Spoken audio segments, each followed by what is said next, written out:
Então, eu estudava lá, lá no Paulo mesmo, né? Porque os livros eram muito caros, né? E aí lá a gente tinha muitos livros. E eu sei que eu me lembro que quando eu joguei esse terceiro, fiquei em terceiro no Brasileiro, eu me lembro de ter perdido uma partida. Eu perdi a partida por causa do par de bispos, que eu não entendia. Aconteceu, me deu por causa do par de bispos. Eu sei que eu voltei, eu estudei todos os livros, peguei do Pacman, né? Peguei o que tinha de grau, eu estudei, eu separava assim, só par de bispos. Eu falei assim, eu não vou mais perder uma partida quando tiver a vantagem do par de bispos. Aí foi isso. E hoje em dia, o par de bispo para ti, Regis, é como se fosse uma parte do corpo, né? Porque justamente eu fiquei empatado, ou seja, essa vaga que foi para a minha primeira Olimpíada foi numa partida que eu ganhei com o tema do par de bispos. É isso. Aí eu fiquei com isso do par de bispos, sabe? E que a Olimpíada de 82, ela classificava, né, as quatro primeiras jogadoras para a Olimpíada. Então, quando eu me classifiquei, meu Deus do céu, foi um sonho, assim, e ainda mais porque ia ser na Suíça. Sabe aquele sonho de criança que você, nossa, vai ser na Suíça e você vai ver a neve, enfim. Aí foi um sonho mesmo, né? Foi um sonho. Que você queria virar uma jogadora profissional, assim? Não, é que a gente não pensava assim, ser jogadora, né? Porque quando eu fui para a Olimpíada, eu pensava eu fazia parte de uma banda, né? Na verdade, né? Antes. Então, o meu sonho era tocar numa orquestra sinfônica brasileira, era ser artista, mas eu sempre pensava assim, eu sempre tinha um sonho grandioso, assim, sabe? Então, aí eu estava na faculdade, aí eu queria dar aula de línguas, né? Aí eu estudava, eu fazia letras, aí eu estudava alemão, então eu queria ser poliglota, eu tinha coisas assim, né? Então, mas quando surgiu a Olimpíada, quando eu voltei que eu mudei um pouquinho, né? Que eu vi a extensão do que eu tinha feito, sabe? De ter jogado o Campeonato Brasileiro, sabe? Tudo aquilo que eu passei, né? Campeonato Estadual, e sair do estado, depois sair ir para um outro país. Então, a minha mente abriu, assim, sabe? E aí, por exemplo, eu já estava, era o meu 80, 81, era o meu terceiro ano já como instrutora de xadrez, né? Então, eu só pensava nisso, né? Na verdade, jogar xadrez, dar aula de xadrez ali e continuar na faculdade, né? Sim. Mas quando eu voltei, na verdade, da Olimpíada, é que teve essa mudança, né? Essa foi a grande mudança da minha vida. Porque quando eu voltei, acho que a Gabi conhece, né? Conhece a Heloísa, né? A Elo, e uma amiga aqui de Blumenau, que ela ficou para jogar por Blumenau nos Jogos Abertos. Então, eles estavam precisando de uma jogadora e também de uma pessoa que ensinasse o xadrez, que tinha lá o xadrez da cidade. Aí eu vim até Blumenau, né? E foi o quê? Eu cheguei numa terça-feira da viagem, né, para a Olimpíada, e aí já tinha o telegrama lá. Aí na quinta-feira à noite eu já estava em Blumenau para conversar com os dirigentes. E aí foi aqui em Blumenau que eu completei 21 anos. Foi meu aniversário, na sexta-feira. E no sábado eu completei com eles. Aí eles me perguntaram o que eu fazia. Aí eu falei, fui falando. E aí eles falaram, você vai morar na casa, eu moraria na casa do atleta ali, né? E vai ter comida, então você vai ter hospedagem, comida. Que mais você faz? Você faz faculdade por Rio? Não tem problema, você vai receber uma bolsa de estudos para fazer a sua faculdade aqui. Você estuda música? Não tem problema, você vai estudar música no Teatro Carlos Gomes. Você estuda alemão? Não tem. Aí falaram que tinha alemão, enfim. Aí eu Aí eu achei tudo o máximo, né? E eles iam bancar as coisas todas e ainda, por cima, ainda receber um salário para trabalhar. Aí eu achei linda, aí eu resolvi aceitar.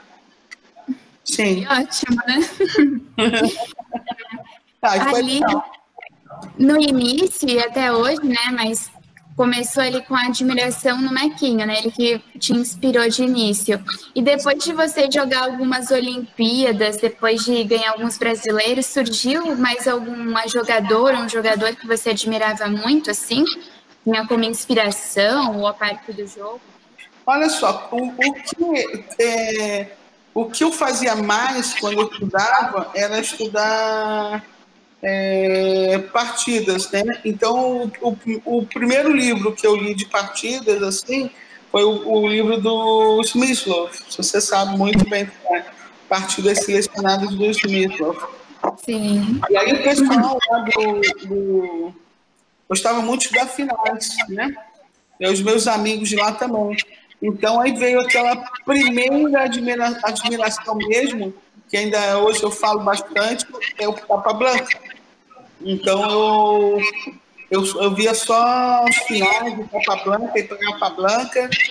E aí depois eu fui passando, assim, né? Eu era uma jogadora que, no início, era bastante agressiva mesmo. Então, eu gostava de ver partidas do Sbury. Então, ia um dos xadrez mais românticos.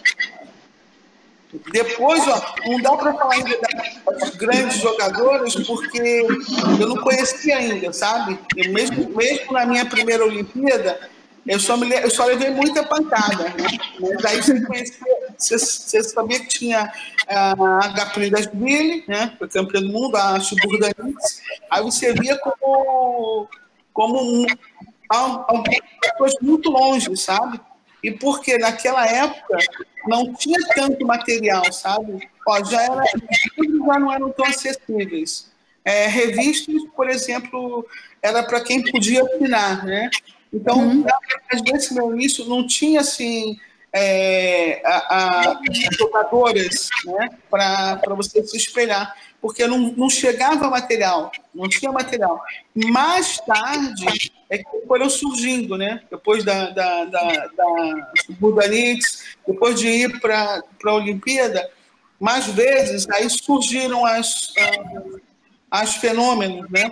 Aí a gente ouvia falar, mas foi bem mais tarde aí da Judith Polgar, né? Que até quando eu já estava jogando, já era, sei lá, 5 vezes campeã, mas ela ainda era uma menina. Então, ou seja, quando ela chegou no auge, né? Eu já estava praticamente abandonando, né? Já estava noutra, ela estava subindo, iniciando, já estava mais na fase descendente, né? Então, não peguei bem assim, uma grande jogadora para inspirar mesmo, né? Então, eu só fiquei mesmo lá com os antigos mesmo, né? Fiquei lá com o meu Capablanca e eu que apareceu assim. E claro, né? Eu acho que o Mequinho, da mesma forma como eu comecei a jogar por causa dele, depois ficava o quê? Com ele sendo a referência, né? Mesmo depois que ele parou de jogar. Sim. E Regis, você já contou um pouco... Pode falar, Mari. Pode? Você já contou um pouco dos seus torneios, né? Até que comentou um pouco de como é seu jogo, meio agressivo, né? E você tem alguma partida que para você é muito importante, assim? Olha, eu tenho... Claro que muitas partidas foram importantes, mas que eu tenho, não tenho, né? Mas eu tenho a partida que me fez empatar, né? Esse primeiro. Foi a partida com a Jussara, né? Acho que essa partida foi um marco assim, de mudança na minha vida. Acho que essa foi a primeira. Eu me lembro da minha primeira partida, não tenho uma partida também, né? Mas a minha primeira partida com a Eunice Cardoso, também eu sempre vou lembrar, assim, porque eu joguei com uma pessoa que eu era fã, assim, sabe? E aí, quando eu joguei a primeira vez com ela, eu fiquei assim, tão ansiosa, né? E eu ganhei uma peça, vocês não têm noção. Eu ganhei uma peça, a minha felicidade. Só que eu estava tão feliz, eu acho que esqueci. Eu não conhecia mesmo, não conhecia, porque ela saiu trocando todos os peões e eu fiquei com o meu rei e o meu cavalo a mais. Todo mundo empatou a partida. Chegou no final, assim, mas eu fiquei muito feliz porque para mim foi um grande resultado e eu nunca vou esquecer, sabe, aquela imagem lá daquele primeiro torneio, né, de federados e ter uma jogadora, sabe? Então, acho que ela foi a primeira jogadora assim, que eu olhei assim, um dia eu quero ir para os Estados Unidos, sabe? Então, eu acho que ela foi a primeira inspiração assim, sabe? E, Regis, agora que você comentou ali dos Estados Unidos, em 86, o Boris Spassky te entregou, né, um troféu de categoria. Não, foi... Assim, imagina só, né? Você vai para um torneio e eu, naquela época, eu só via xadrez na minha frente, porque eu já morava em Blumenau, então eu só estudava xadrez e ia para os torneios, tudo quanto era torneio que aparecia, eu ia, e aí eu dava as aulas de xadrez. Então, minha vida era só xadrez. E uma época eu nem estudava, nem fazia faculdade, assim, sabe? Só depois eu fiz vestibular de novo para educação física. Mas aí um belo dia, aí eu era patrocinada, né, pela Prêmio nessa época, e nesse contrato que eu tinha com ele, né, dava uma passagem internacional, eu podia pedir uma passagem. Aí quando foi em 86, aí eu falei assim, meu sonho é jogar um US Open, né, um torneio importante assim. Não tive dúvida, né? Proposta para eles. E eu falei assim,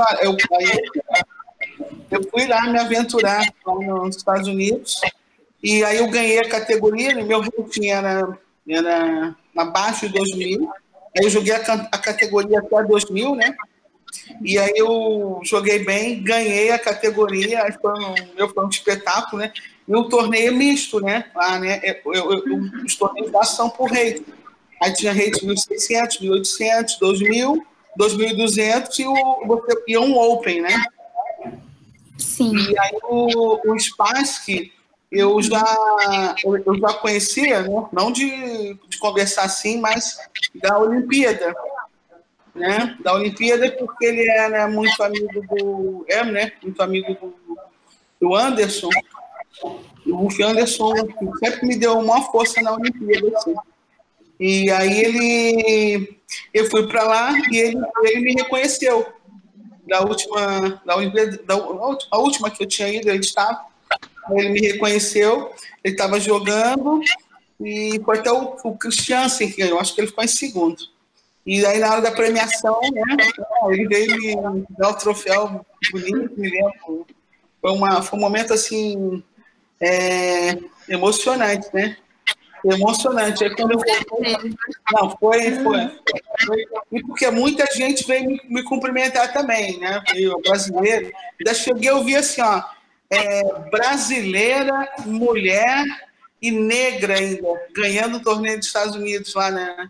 Foi bem, mas foi um momento assim bem legal, bem marcante mesmo, sabe? Bem marcante. Gostei. Depois eu fui 3 vezes lá também, né? Depois eu queria jogar os torneios, lá, aí tinha esse US Open, tinha o Philadelphia Open, aquele que a Luiz tinha ido, né? E tinha eu joguei também esse torneio.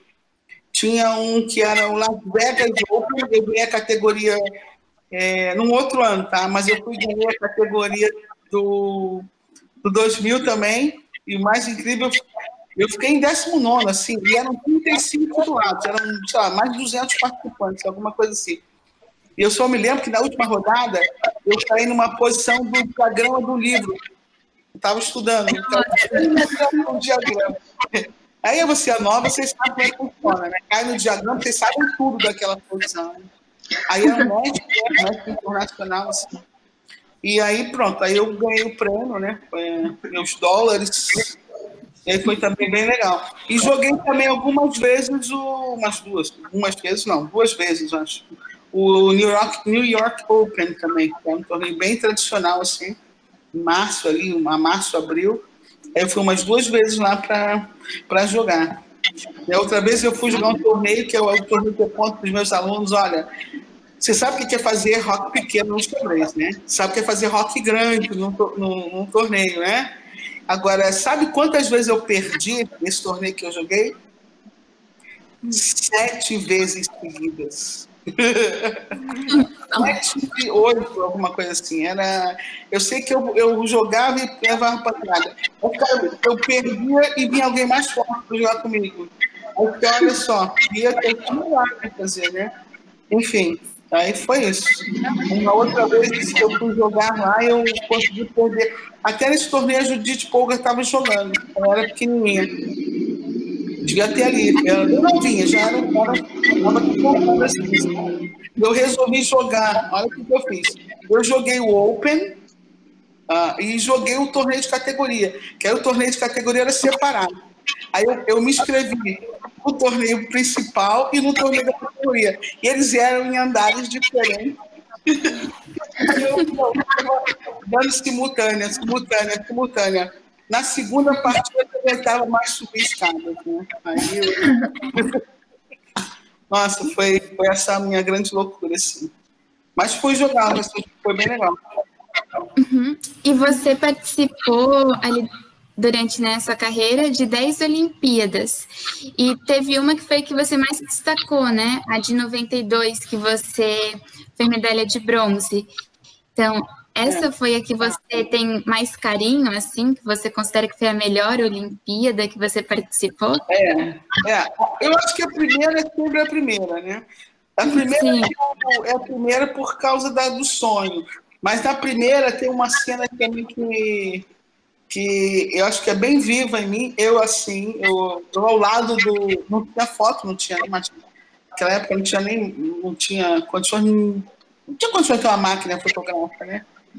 Não tinha. O que eu levei para lá, sabe, era uma máquina, uma câmera que vendia em banca de jornal, uma pequena foto. As fotos até que eu tenho 10 fotos na câmera, já era uma fortuna, né? Mas eu me lembro dessa primeira de estar ao lado, sabe, de quem deu sabe, tal, assim, do lado, sabe? Eu estava conversando com ele, mas eu estava ao lado ali, Então, assim, nessa primeira, assim, de ver os grandes, sabe, de ver lá campeão do mundo, de ver Karpov, Kasparov, todos os poderosos estavam lá, né? E eu acho que foi a última Olimpíada até que estava total também, então essa é muito marcante. Aí depois, claro, eu joguei 82, 84, foi na Grécia, né? O sonho também, né? Imagina, né? Ir para a Grécia. Depois, 86 foi um sonho, gente. 86 foi demais. Porque 86 foi nos Emirados Árabes. Então, a gente chama assim, sabe? Eu nunca vi tanto ouro na minha vida, sabe? Então, a gente foi. Aí, quando a gente foi, a gente teve que pernoitar, sabe onde? No Cairo. Aí a gente foi passear nas pirâmides. Aí não, né? Foi um espetáculo, assim, foi assim, uma Olimpíada dos sonhos, assim, lá, sabe? É muito legal essa experiência que o Chá proporciona. Muito legal. Aí depois de 88 foi de novo na Grécia, né? Lá em Salônica. Quando foi em 90 aí eu não participei. E aí veio de 92, que foi, assim, fantástica também, porque como eu não tinha participado da de 90, aí depois comecei a jogar também, né? Era um outro sistema de classificação também, né, para ir para a Olimpíada. E aí na de 90 eu não classifiquei, porque eu não tinha jogado o campeonato brasileiro de 89, era um outro sistema de classificatório, que era o rating performance, ou seja, você tinha que apresentar 4 torneios e bem os torneios e apresentar uma média, 4 torneios oficiais aí da CPX. Aí você tinha que ter um rating, o seu rating, fazia parte, o rating, aí tinha que somar pontos do Campeonato Brasileiro do ano anterior da Olimpíada e do ano da Olimpíada. Aí, como eu não tinha participado, aí eu não tinha os bônus do Campeonato Brasileiro. Porque quem participava do Campeonato Brasileiro levava muita vantagem, né? Enfim, aí eu não fui. Aí, em 92, eu fiz o possível, assim, para ir, né? Eu fui jogar tudo quanto era torneio, joguei brasileiro. E aí eu fui. Foi também um lugar fantástico, Filipinas.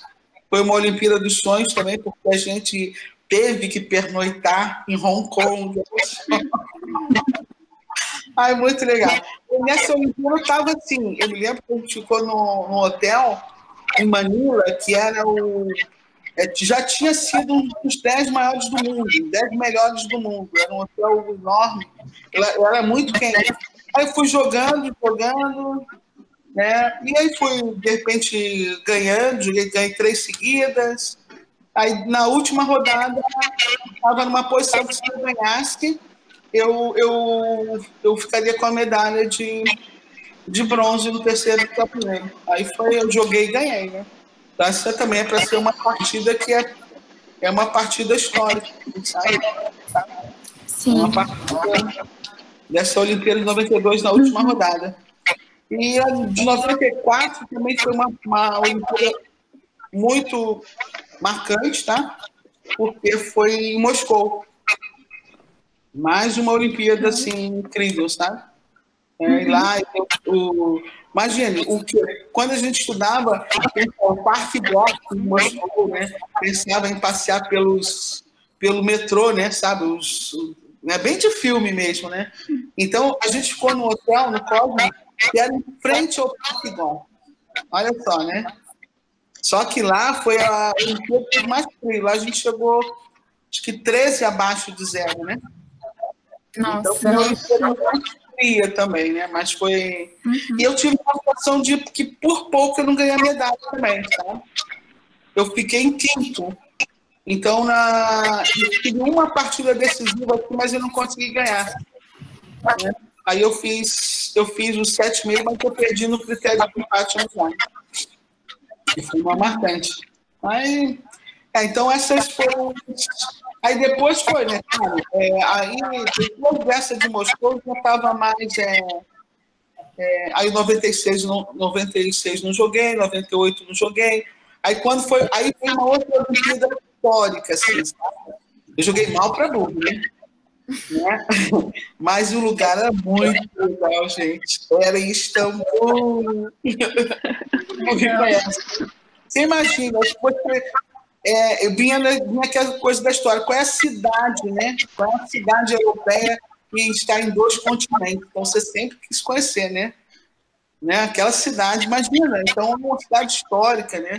E foi muito legal também. Foi muito boa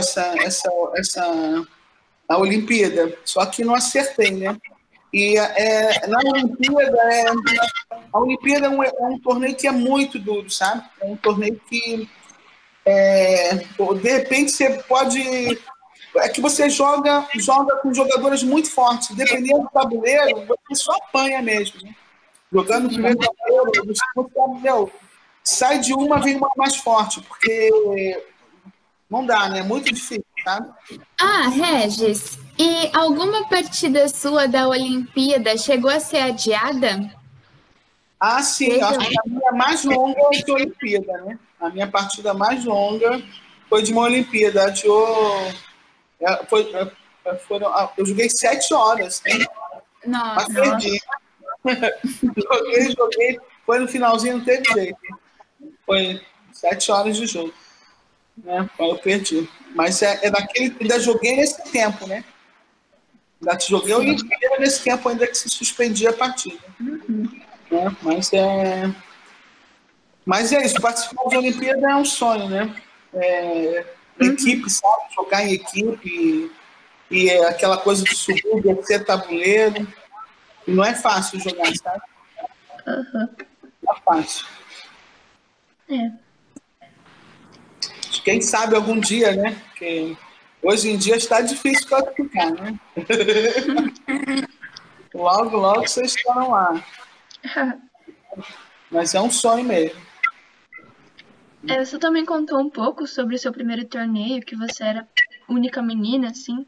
Falou um pouco sobre as dificuldades, né? De ser uma mulher nesse meio.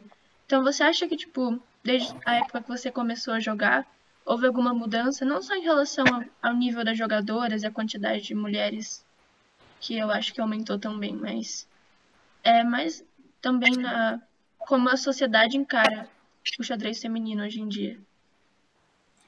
Não, aumentou o número, com certeza, né? Aumentou o nível também, né? Não dá para a gente falar assim, gente, assim, ó, pegar todas as jogadoras da época e todas as de hoje, né? Não dá para saber, porque a gente, por exemplo, de repente eram menos jogadoras, mais jogadoras que jogavam mais, tá? As poucos jogadores eram poucos, elas que estão jogando. De repente, hoje em dia, a gente tem muito mais jogadoras, mas a gente continua com poucas jogadoras jogando mais.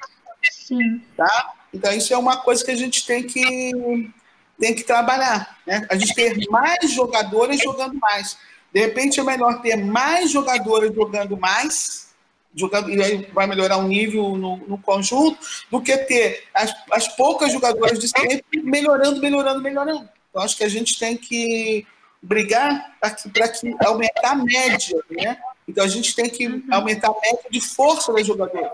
Não ter para a gente, é bom ter uma jogadora 2.600? É bom ter. Tá. Mas e o resto? Entendeu? Então, a gente, por exemplo, quando fala assim de xadrez feminino, que eu vou estudar o xadrez da Hungria. A Hungria tem as irmãs, mas e aí? E o resto? E o total das outras? Quantas jogadoras tem? Qual é a renovação do país? Entendeu? Será que tem tantas jogadoras assim? Ou o trabalho foi feito apenas em cima de poucas jogadoras? Então, você compara com o trabalho da China. A China, quando eu joguei a primeira Olimpíada, a China não era a potência que é. Mas quantas jogadoras a China formou? Entendeu? Então, elas trabalharam, não em cima de uma, mas tem muita chinesa forte, sabe? Então, a gente, quando olha para a proposta dos países, a gente tem que olhar, sabe isso? Foi feito um projeto em cima de quem? De 2 jogadoras ou em cima de um projeto coletivo para os jogadores? Então, a minha luta, sempre, todas as minhas brigas aí, né, foi em cima do quê? Que todas as jogadoras tivessem oportunidade.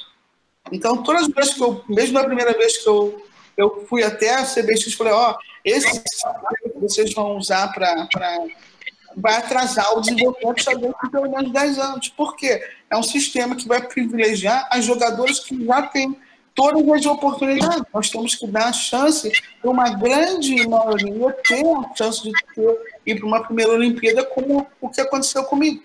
Então, aquele sistema, por exemplo, quando eu fui para a Olimpíada, iam as 4 primeiras do Campeonato Brasileiro. Então, no Campeonato Brasileiro tinha o quê? 28 jogadoras, às vezes mais até.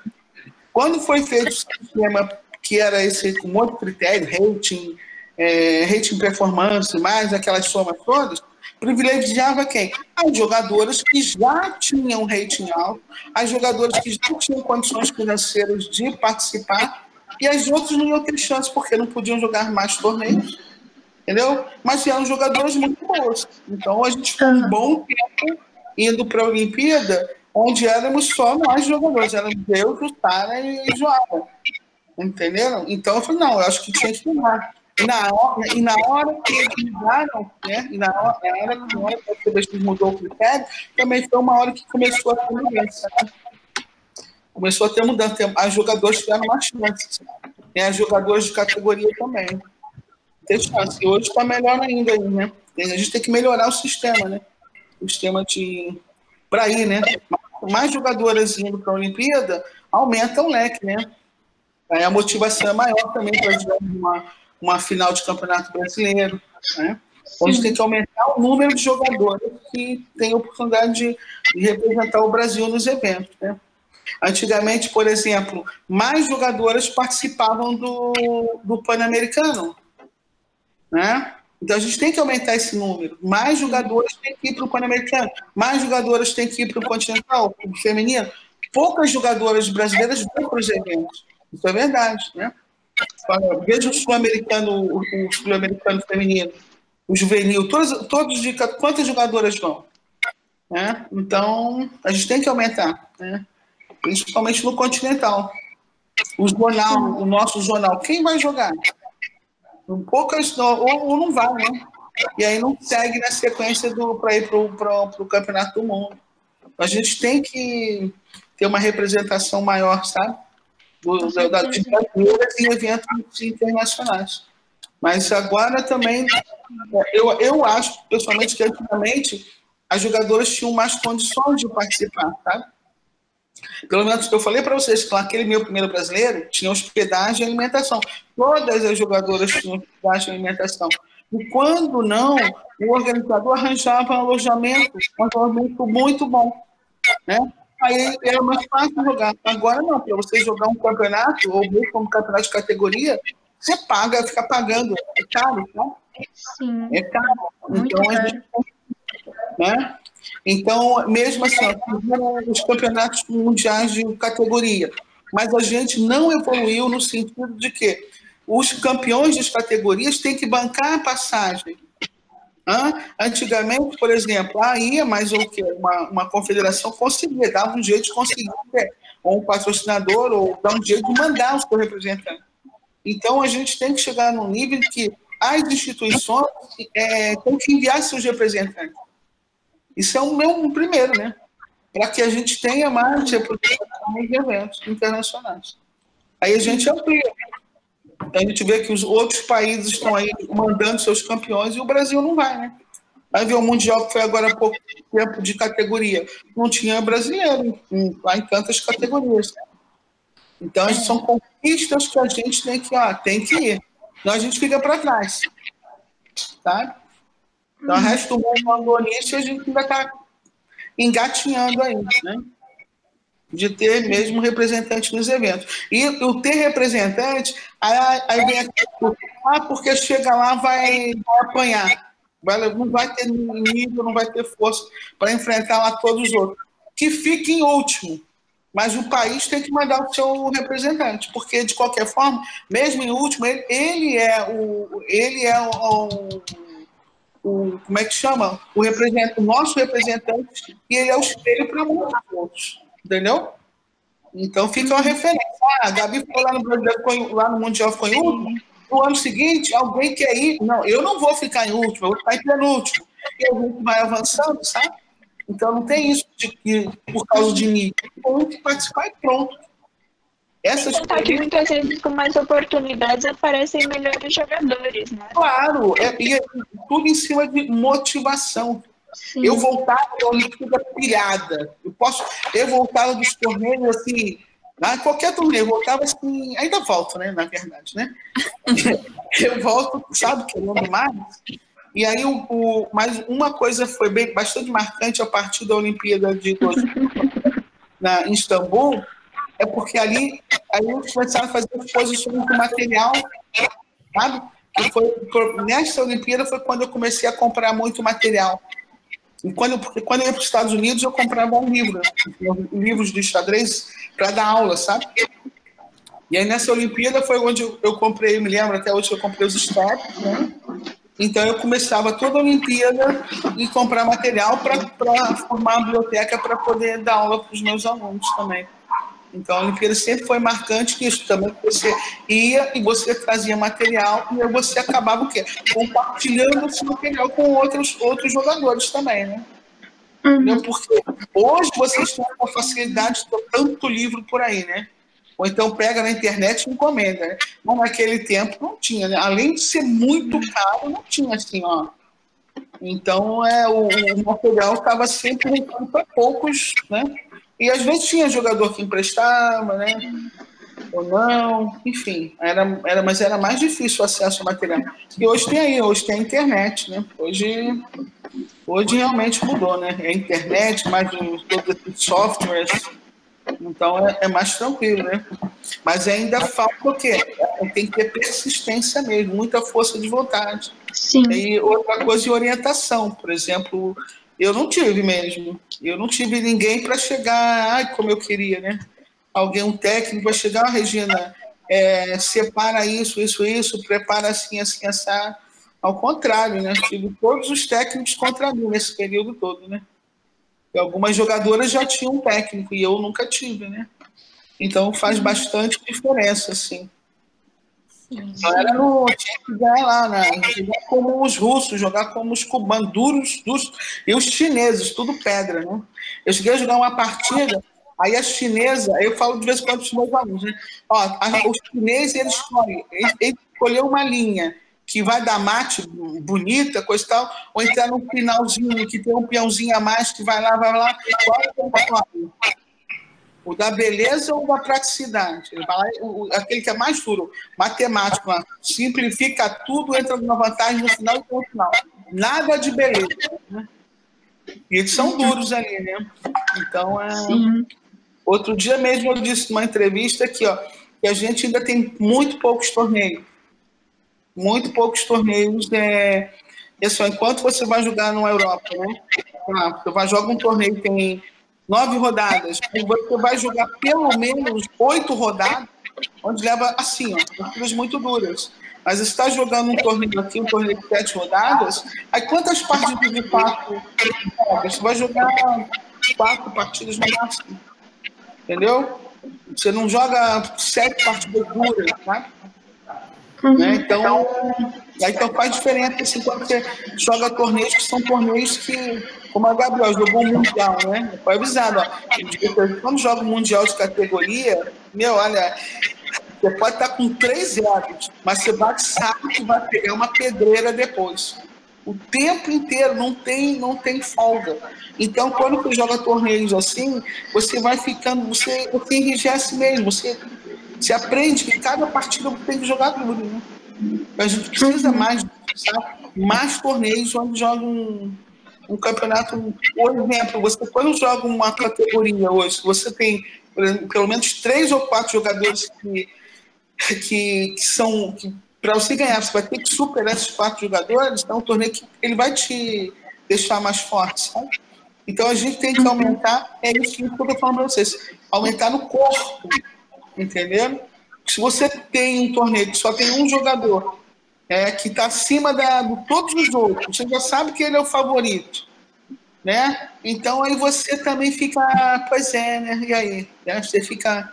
Sabe, eu vou ficar segundo, então não é a mesma coisa, tá? Então acho que todo mundo tem que crescer junto. E tudo, para mim, passa pelo treinamento. Tem que treinar. Não tem jeito, tem que fazer como os chineses fizeram lá. Né? Tem que fazer. O Vietnã, olha o Vietnã, olha o tipo de Vietnã. Né? Olha só o que eles compararam lá com a Olimpíada de anos atrás. Onde é que o Vietnã ficava? Olha hoje. Enquanto a Coreia, olha, é só olhar, acompanhar. E tudo é treino, né? É treinamento. Não tem jeito. Tem que treinar. Tanto para qualquer evento. É isso. O que os americanos estão fazendo agora, né? Tudo, né? Quando eu fui lá em 86, eles não eram isso tudo, não, né? Mesmo a equipe que era a equipe olímpica, não era essa equipe, não, o Dream Team. Né? Eles montaram um projeto, nós vamos trazer o fulano, ciclano, beltrano, e nós vamos fazer montar uma equipe para ganhar a Olimpíada. Eles foram lá e montaram a equipe para ficar lá com os tops, né? Mas fora isso, eles iniciaram com uma série de projetos, foi um bum. Já tinha muito torneio lá, muita gente jogando, mas projeto mesmo, sabe, de mandar americano em bando para mundial, isso foi depois, né? Aí eles começaram a andar em bando, foram Vai para o Mundial, tem 50, 60 americanos lá. Não, é só questão de mandar um monte de atleta, né? Cada um tá ali com o seu gêmeo, né? Além de um monte de atleta, cada um com o seu próprio Cada técnico. um com o seu gêmeo lá, né? Então, para você ver, é treino, não tem jeito. Uma hora a gente chega, né? Uma hora a gente vai chegar lá. É legal ver nos torneios de categoria internacionais, assim, que os Estados Unidos eles separam uma salinha só para eles, com tipo 3 GMs, e as crianças vão só entrando, analisando a partida e saindo. E agora eu sei que funciona a preparação, né? Então, lá investir a vida de todo mundo e já tinha os aparatos todos, né? É violento o negócio. Então a gente tem que chegar. A gente já está bastante atrasado nisso, né? Mas um primeiro momento é ir, né? Tá? Agora vocês me perguntaram sobre as diferenças hoje, né? Eu, por exemplo, eu fico muito feliz de chegar no Floripa Open, né? E ver 30, 40, né? Olha quantos foram, mais de 50 da outra vez, né? Mais de 50 meninas, né? Então, é isso que tem que acontecer, sabe? A gente ter mais mulheres jogando os torneios, né? E a outra coisa é ter mais mulheres jogando as seletivas disputando a final do brasileiro, né? Ser mais disputado. O modelo que é atualmente, esse modelo, não, na verdade, ele não estimulou muito. Por quê? Foram, né? Talvez o próximo, a final, né? A classificatória aumenta. Mas por quê? Às vezes hoje tem muita jogadora que é jogadora de categoria. Então, como as jogadoras de categoria, elas já têm os seus eventos, então vão jogar lá tem o Sul-Americano, está cheio de torneio para a categoria, né? Então, de repente, o feminino não se tornou mais atrativo, por quê? Não vale, não tem as campeãs de categoria convidadas, tem que pagar caro. Então, ou seja, não está estimulando, entendeu? Então isso tem que mudar, sabe? Que dá oportunidade para e fazer com que vocês joguem também, sabe? Porque pensar que vocês é que serão as jogadoras do futuro, vocês é que vão para as Olimpíadas. Então, se as jogadoras de categoria hoje não participarem desses eventos, né, a gente vai atrasar bastante nessa renovação. Então, já foi muito legal ver agora no último Campeonato Brasileiro Feminino que estavam lá, né? Estava lá a Camarosa e tem mais duas, né? Então, tem que ir lá, né? Tem que ir lá desbancar as poderosas lá. Tem que mudar para desbancar as rainhas e as poderosas. Deixa certinho aqui os 4 tabuleiros olímpicos. Pois é, né? Olha o sonho aí, né? Pessoal, daqui a pouco vocês estarem lá, sabe? Isso é querer, né? Tem que sonhar, né? Sabe que um sonho meu foi realizado, né? Posso contar para vocês? Claro. Eu sempre quis que uma aluna minha participasse da Olimpíada. E a Ana Paula de Oliveira foi para uma Olimpíada. E o detalhe, ganhando na minha cabeça, né?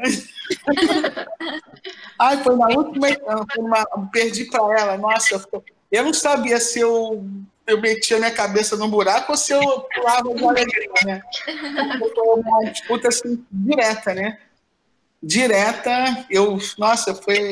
Mas foi emocionante, né? Ver, depois ela foi bem na Olimpíada, foi bem legal, sabe? Então eu fiquei bastante feliz, assim, de ver, sabe? De ver que hoje, quantas blumenauenses já tiveram a oportunidade de participar de um campeonato brasileiro, né, de um torneio internacional. Então, ver quantas jogadoras aí hoje são novas, né? Então, tem um potencial aí para logo a gente ter uma meia dúzia de 200-300 aí, né? Uma que seja o grande mestre. A gente tem muita coisa ainda para... Né? Olha só, quantos anos de história a gente não tem ainda uma grande mestra, né? Sabe? Eu estava olhando até mesmo lá com quantas jogadoras eu joguei na Olimpíada que não eram nem mestres, hoje são grandes mestres. E aí você vê que a gente ficou meio paradinho, né? Entendeu? Não, olha Cuba, né? E Cuba, eu pensei que eu ganhei a partida lá da Olimpíada, eu ganhei da Vivian Ramon, né? Na Cuba, eu ganhei outra na Olimpíada, e grande mestre. Cuba avançou nos títulos e a gente não avançou. Todos os países avançaram. A Argentina avançou nos títulos, todos, na verdade, todos. Todo mundo avançou e a gente não avançou. Né? Então, e quando a gente fala de feminino, mas não é só feminino não, tá, gente? Eu acho que é no geral, sabe? No geral, sabe? A gente tem que avançar. Mas e quando eu falo avançar, não é 1 ou 2 que conseguiram, mas avançar como o grupo, sabe? Como... coletivo, né? Eu acho que isso que a gente tem que avançar. Eu acho que daqui para frente vai melhorar bastante, porque a gente tem mais, que eu acompanho bastante do aula, né? Eu acompanho bastante, tem mais jogadores, que eram só jogadores, e hoje também são técnicos. Entendeu? Então, eu acho que em pouco tempo a gente vai ter aí vai ter bastante gente, tá? Porque tem que ter mais profissionais. Então, hoje tem muito mais técnicos profissionais do que alguns anos atrás, né? Então, logo a gente vai ter diferença nisso, né? Pelo menos é o que a gente espera, né? E ver o trabalho, por exemplo, que vocês do grupo estão fazendo, trabalho pioneiro, fantástico, né? Então, com certeza, isso vai dar mais frutos, né? Isso vai ser legal. Enfim, eu sou apaixonado por xadrez e não tem jeito. Aí, claro, você me perguntou, né? De ser profissional, né? Então, depois que eu mudei para Blumenau, eu fui contratada com carteira assinada. Entendeu?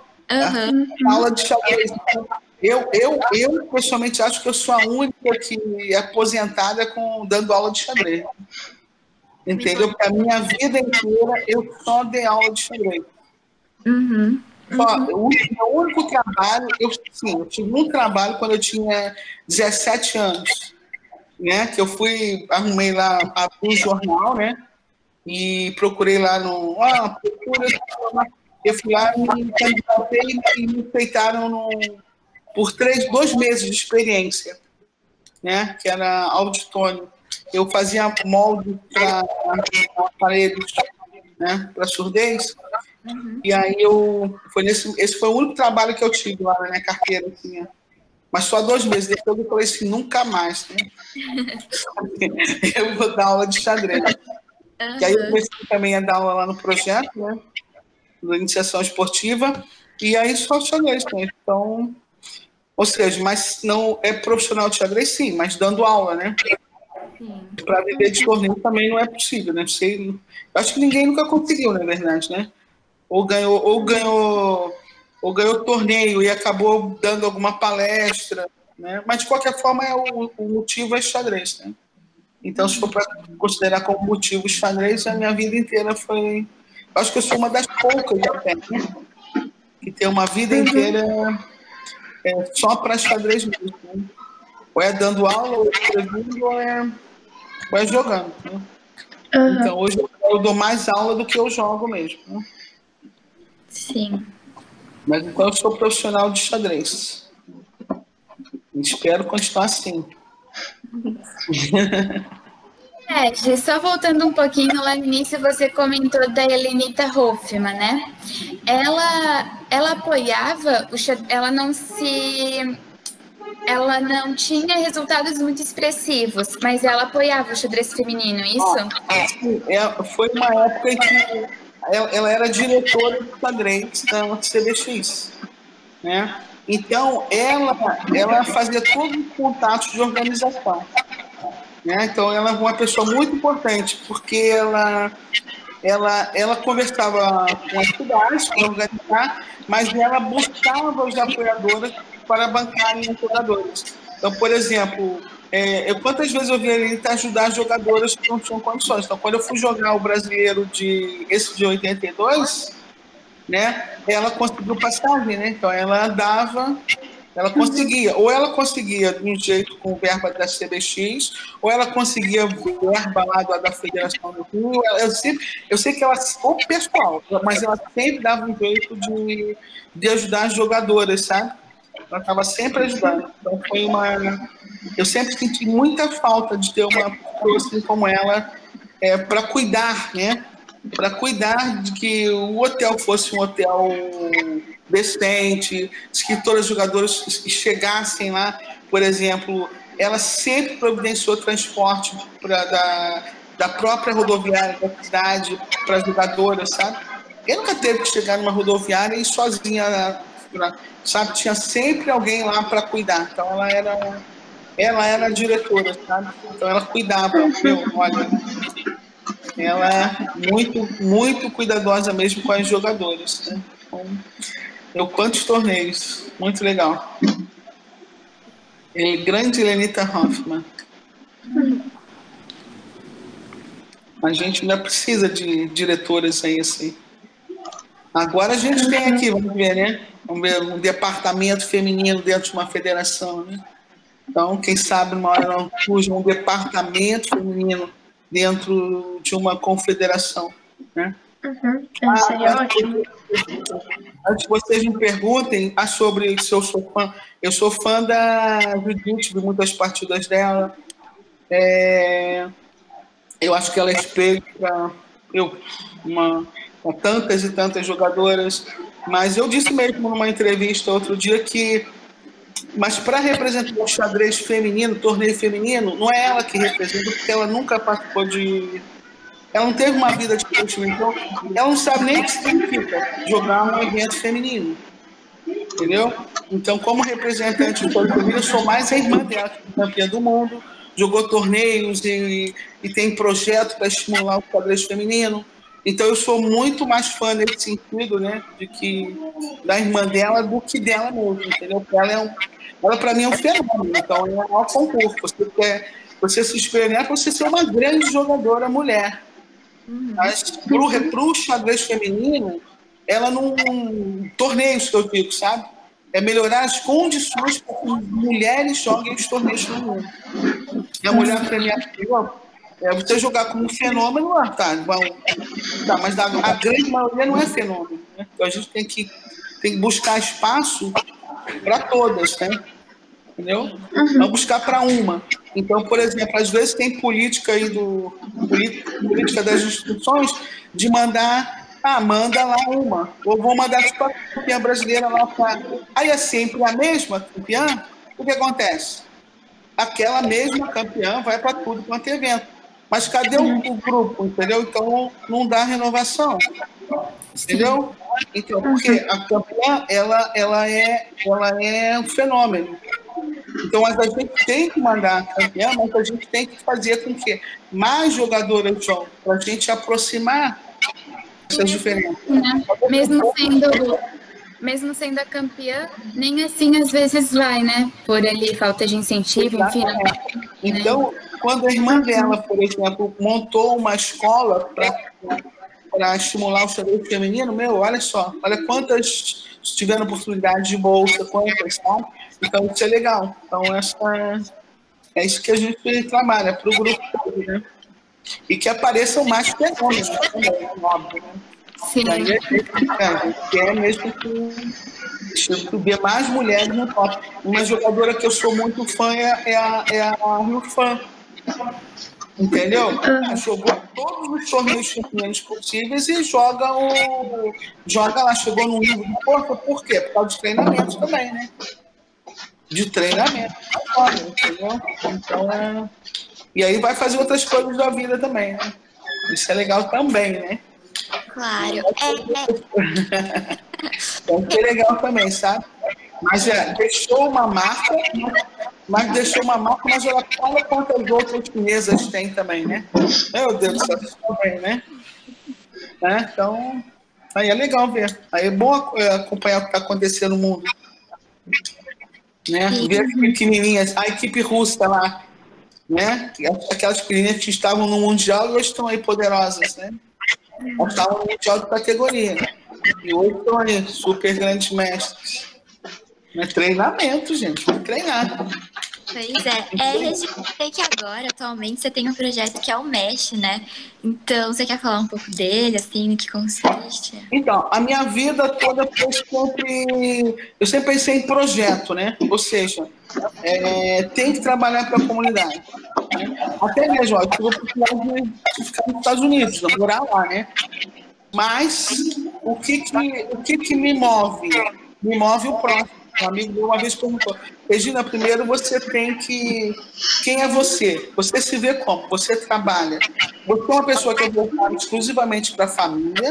Você é voltada para o trabalho? Ou você é voltada para a comunidade? Como é que essa coisa se dá? Tem gente que, quando põe a família, faz qualquer coisa pela família.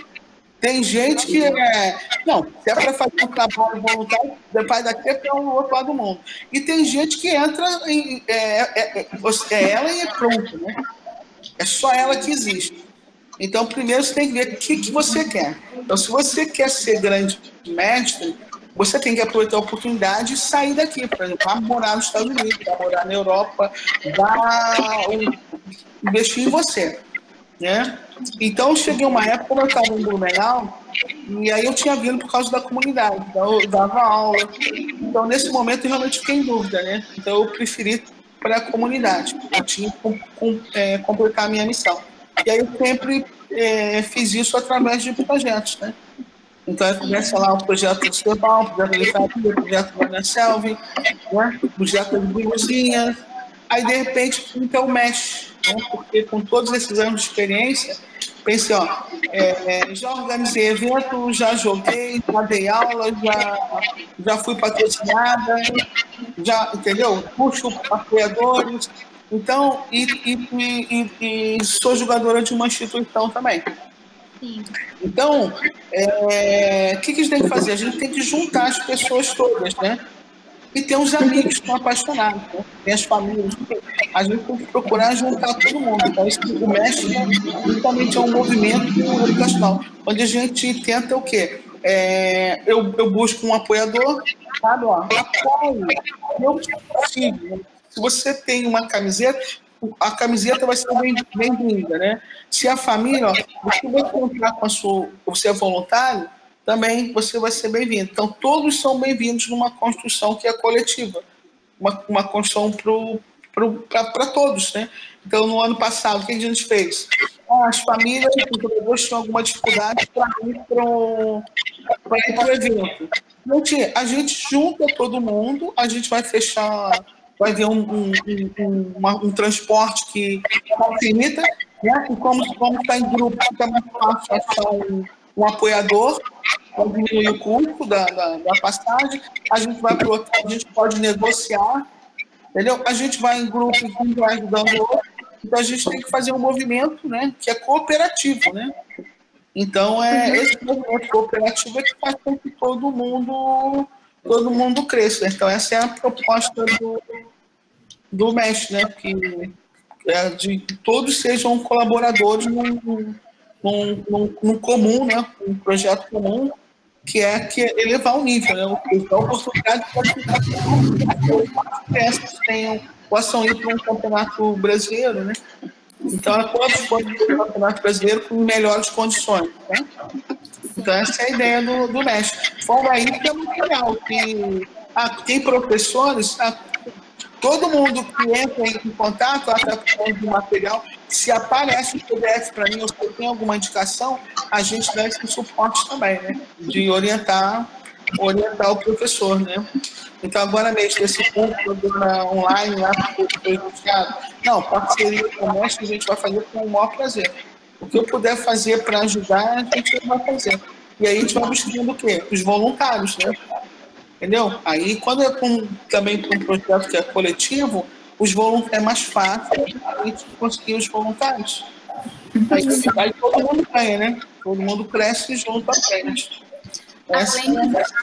Além dos projetos, né, Regis, você também escreveu um livro de xadrez, escreveu até um outro que foi para a escola, né? Então... Sim.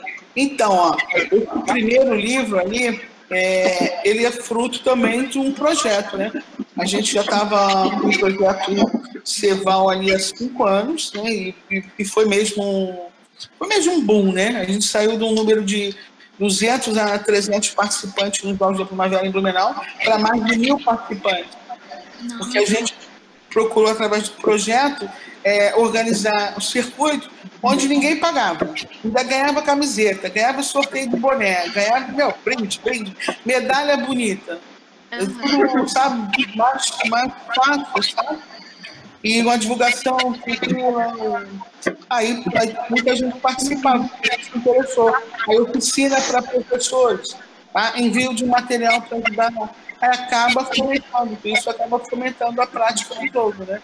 Aí no final, mas o que a gente sente falta ainda? Eu hoje mesmo estava vasculhando na internet, falta livro para criança, tá? Livro nunca é demais, né? Então, eu achava que tinha que ter um livro colorido. Então, a gente buscou ali fazer um livro bastante colorido e uma leitura fácil. Tinha que ter o conteúdo necessário, né? Não podia ter muita coisa, mas o suficiente para que uma criança pudesse participar de um torneio. Aí foi bem legal esse livro. Eu gosto bastante, tá? Foi com bastante carinho. E num custo também, né? Olha, o livro é bem barato. Nunca vi um livro. Eu acho que não tem um mais barato do que esse também, né?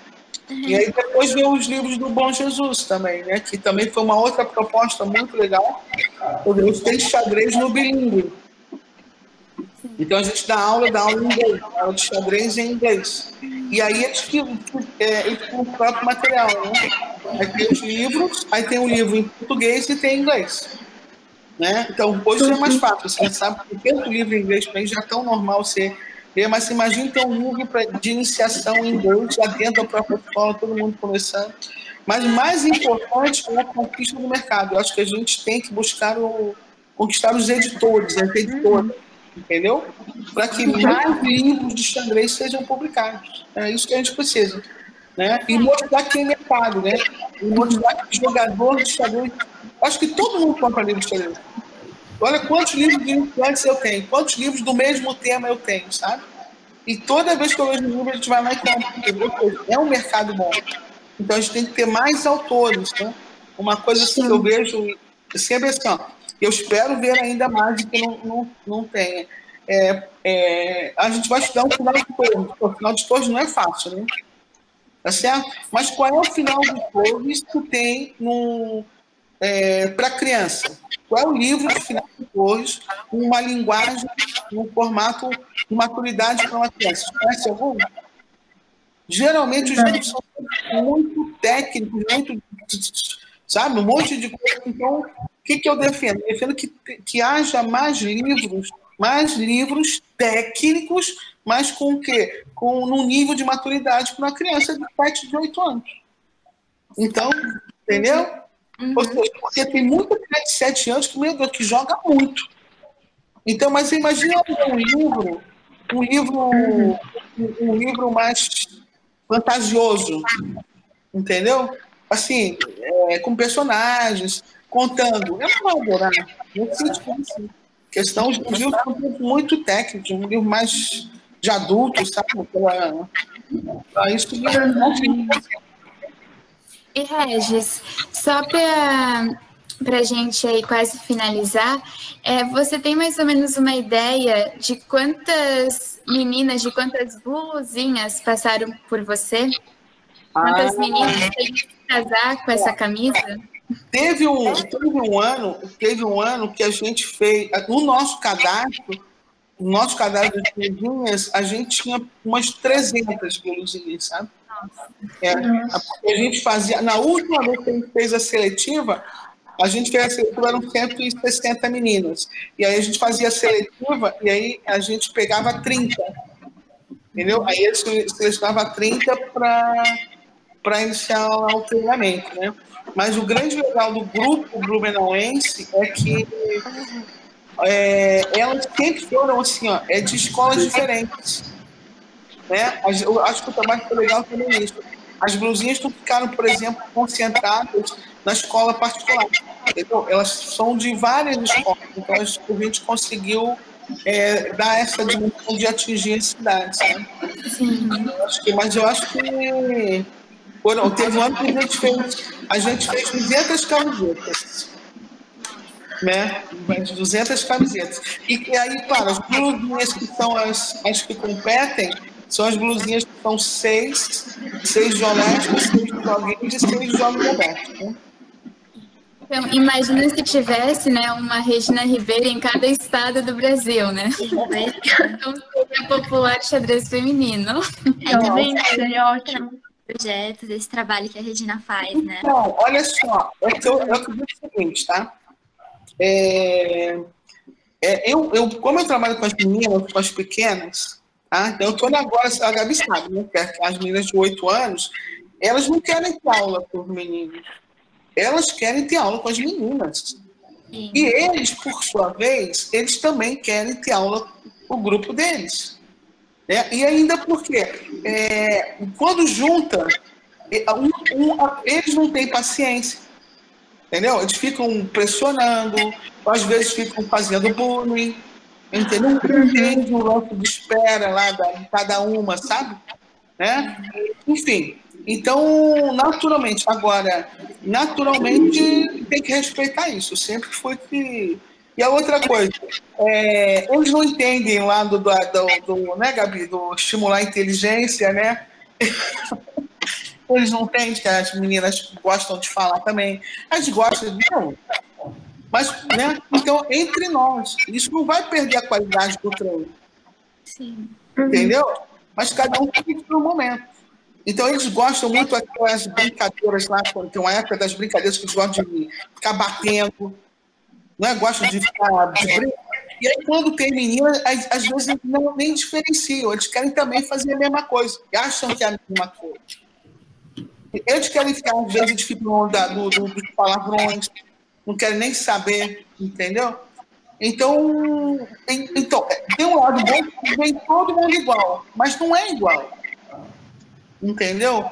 Então, essa questão do respeito tem que ser trabalhada. Então, só um pouco mais tarde o que acontece. Então, o que a gente vai melhorar? O que eu procuro fazer? A qualidade do treino tem que ser a mesma. Só que eu tenho que dar no ritmo de cada um. Então, é bom fazer o nosso treino. Vamos fazer a noite do soninho.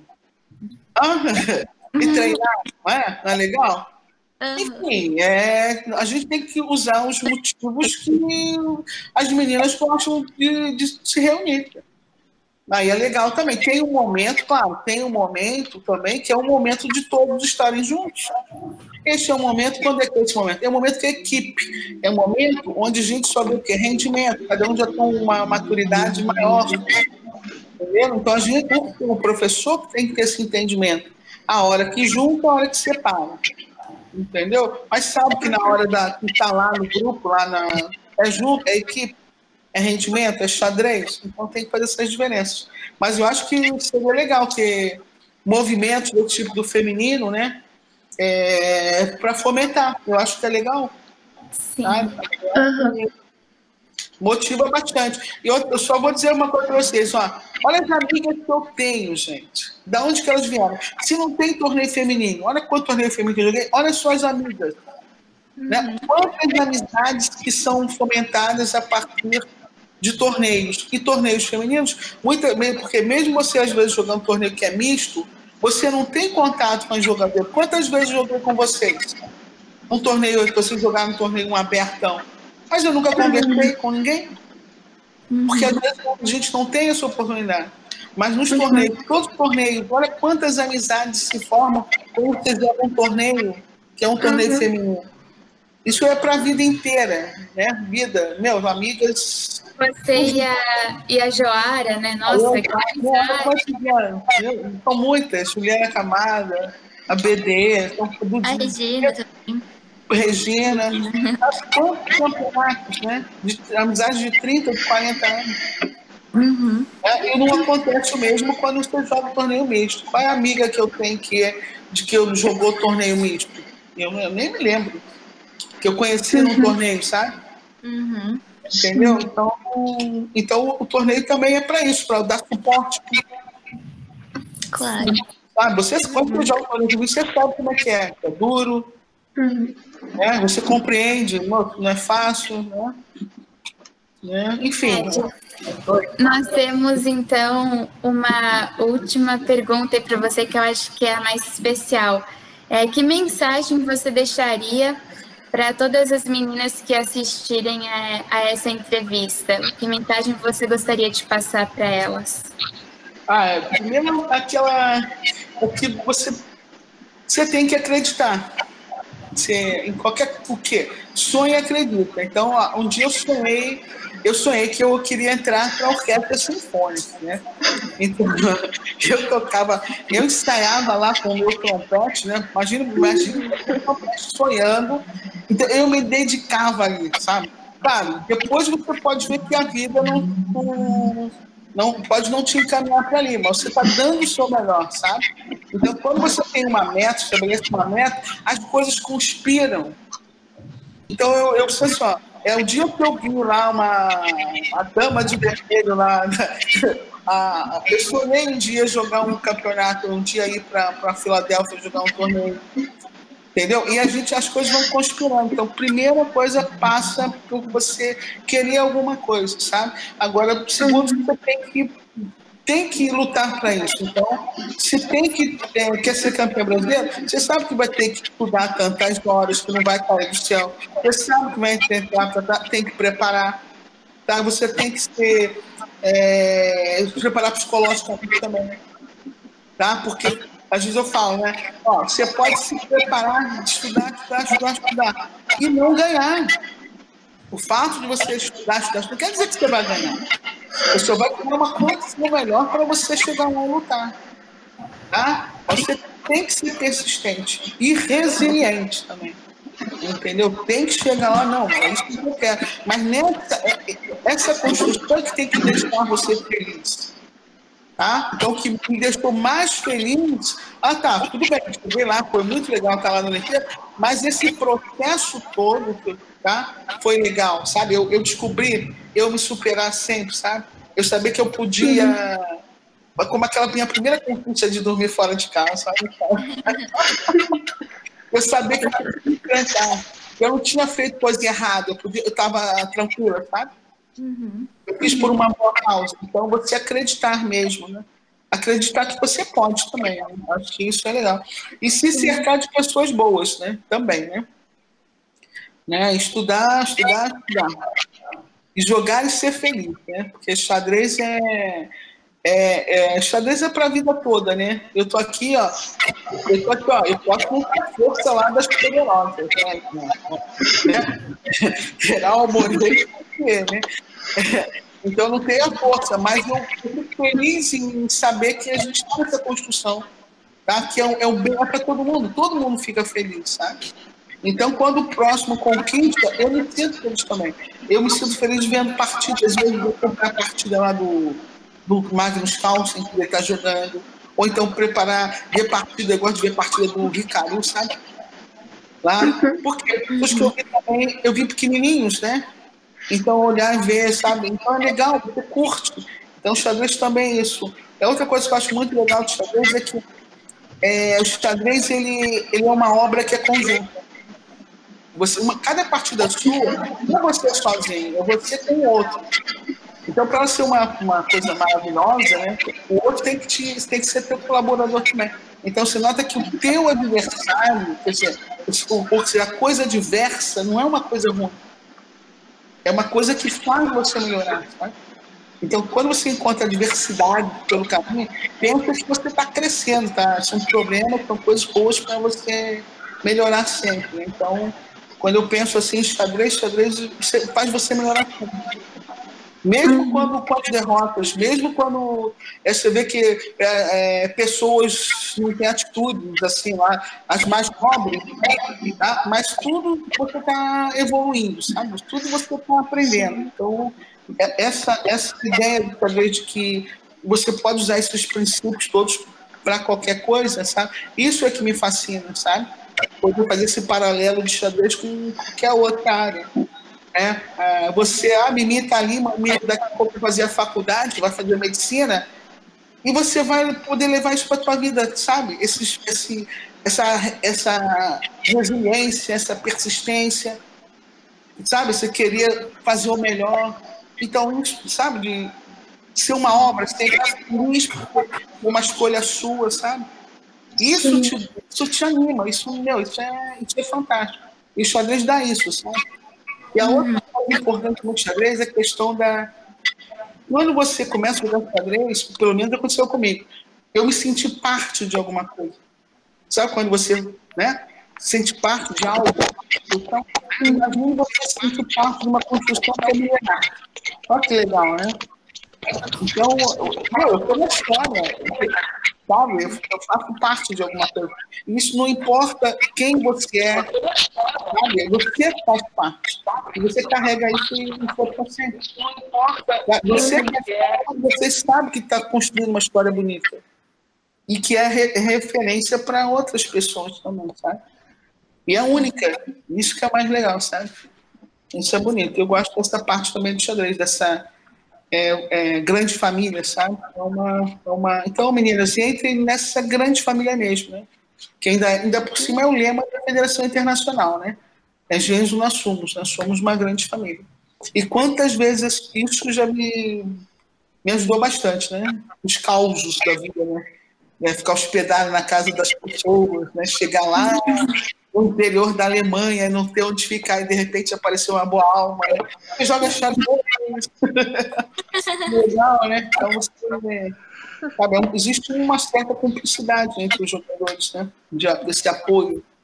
Né? Pode ter rivalidade no tabuleiro, mas na vida você sabe que, nossa, que legal, joga xadrez. Que legal você joga xadrez. Que legal. Não sempre ouço isso. Pô, que legal você joga xadrez. Isso é bom, né? Sim. É isso aí. Então tá, sucesso, né? Meninas, aguardo vocês. Vou ficar de camarote aqui torcendo a equipe olímpica. Vamos lá. Vamos melhorar a classificação do Brasil nas Olimpíadas. Sabe, um passo por vez. Mas o importante é que cada uma já está fazendo a sua parte, sabe? Só de ter sentido o amor que vocês têm pela modalidade. Né? Isso é legal. Isso amplia, sabe? Isso é muito legal. Muito obrigada, Regis, não só pela entrevista, mas assim, por todo o seu trabalho da iniciação da base, pelo seu trabalho que você ainda faz com as meninas, pelo seu apoio. Com certeza isso inspira muita gente, né? Muitas meninas. Nós aqui somos prova disso, né? Léo, pois é, né? Todas pequenininhas, né? Amor, legal. Daqui a pouco eu vou ver todas mulheres, adultas, né? Aí eu quero ver. Legal. Parabéns, olha. Estou falando aqui com muita alegria, muito respeito, sabe? Essa iniciativa de vocês, sabe? Eu acho que muito show mesmo. Parabéns para cada uma. Muito obrigada. Muito obrigada. Obrigada pela oportunidade. Que honra, obrigada. Tenho certeza que vai inspirar muita gente. Muito obrigada, Regis, de coração. Tudo de bom e que continue assim por muito tempo, né? Que você consiga inspirar muita gente. Meu sonho ainda ganhar um brasileiro, meu sonho ainda ir para uma Olimpíada. É isso aí. Basta acreditar, né? Basta acreditar. Então tá, Regis, meninas, deu para conhecer bastante sobre a Regina Ribeiro, que foi a nossa 9ª campeã brasileira. Então, muito obrigada, Regis, e tudo de bom. Um beijo.